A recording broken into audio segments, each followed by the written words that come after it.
برادران ملت اسلامی، السلام علیکم ورحمۃ اللہ وبرکاتہ۔ الحمد للہ وکفا وسلام علی حبیبہ المصطفیٰ، اما بعد فاعوذ باللہ من الشیطان الرجیم، بسم اللہ الرحمن الرحیم۔ ان ینصرکم اللہ فلا غالب لکم وان یخذلکم فمن ذا الذی ینصرکم من بعدہ وعلى الله فليتوكل المؤمنون۔ صدق اللہ مولانا العظیم۔ بارگاہ رسالت معاب صلی اللہ علیہ وسلم میں درود پاک کا ہدیہ پیش کریں۔ اللہم صل علی سیدنا و مولانا محمد معدن الجود والکرم وآلہ واصحابہ الکرام وابنہ الکریم وبارک وسلم صلاة دائمة سرمدا ابدا۔ اللہ عز و جل قرآن عظیم میں فرماتا ہے، اگر اللہ تمہاری مدد کرے تو کوئی دوسرا غالب آ ہی نہیں سکتا۔ ان ینصرکم اللہ فلا غالب لکم، تم پر کوئی غلبہ حاصل نہیں کر سکتا اگر اللہ تمہاری مدد کرے۔ وَإِن يَخْذُلْكُمْ فَمَنْ ذَا الَّذِي يَنْصُرُكُمْ مِنْ بَعْدِهِ، اور آگے اللہ فرماتا ہے، اور اگر اللہ تمہیں چھوڑ دے یا گرا دے تو کون ہے اس کے بعد جو تمہاری مدد کرے؟ کوئی ہے جو اللہ کے علاوہ تمہاری مدد کر سکتا ہے؟ جب نہیں ہے تو پھر آگے ہونا کیا چاہیے؟ وَعَلَى اللَّهِ فَلْيَتَوَكَّلِ الْمُؤْمِنُونَ، تو مومنوں کو چاہیے کہ وہ صرف اللہ پر بھروسہ کر کے رہیں۔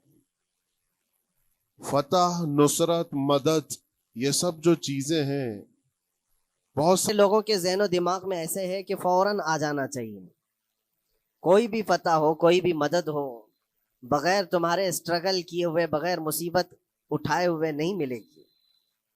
اگر فتح و نصرت یوں ہی آپ کو روزانہ ملنے لگ جائے تو کیا رسول پاک صلی اللہ تعالیٰ علیہ وسلم مدینہ طیبہ میں بیٹھ کر دعا کرتے تو ساری چیزیں فتح یاب نہیں ہو جاتی؟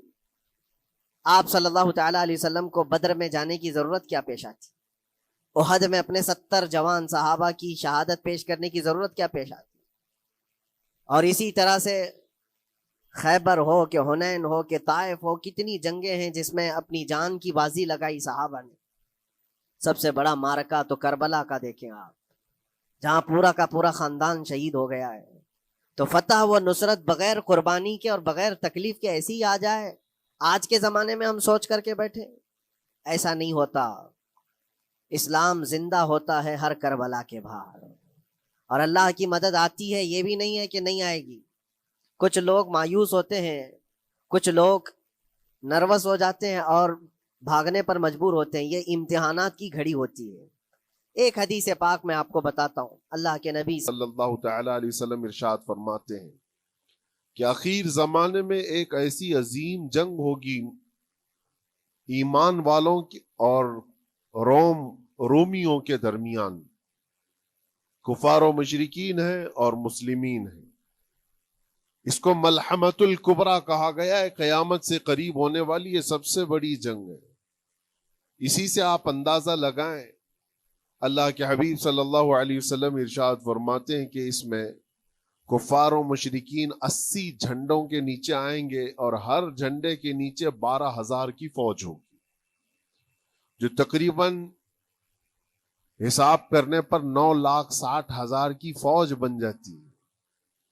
اگر وہ مومنین سے مقابلہ کرنے کے لیے اتنی بڑی فوج ایک جگہ جمع ہوتی ہے تو پھر اس جنگ کا اندازہ کریں کتنی بڑی۔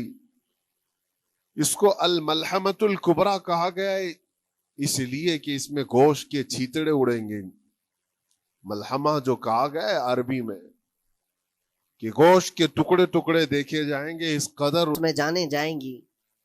اس جنگ کے متعلق جو اللہ کے حبیب صلی اللہ علیہ وسلم نے پیشین گوئی کی ہے، جو پہلے سے خبر دی ہے، وہ کیا ہے؟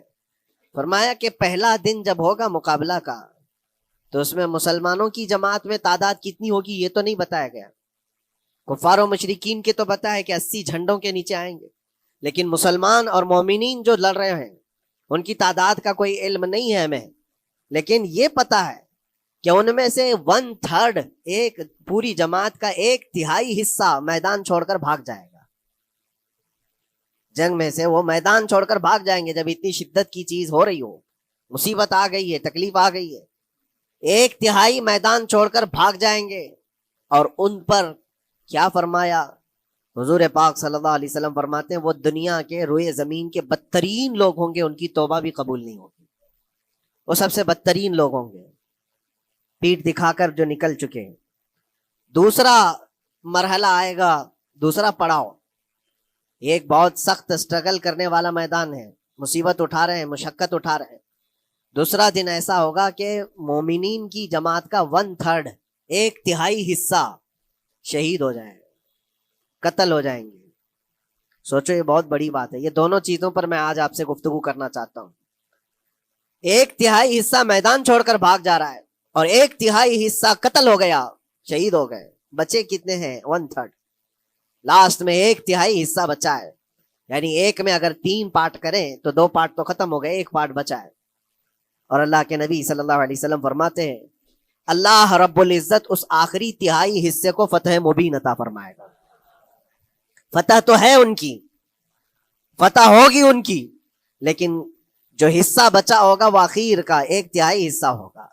اب اس پر مجھے عرض یہ کرنا ہے, مومنوں کو اگر فتح دیکھنا ہے, اللہ کی نصرت اور مدد دیکھنی ہے, تو یہ 2 چیزیں تو برداشت کرنی پڑیں گی. کون سی؟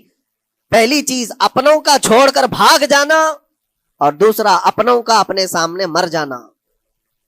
یہ دونوں چیزیں ہمیں دیکھنا پڑے گا.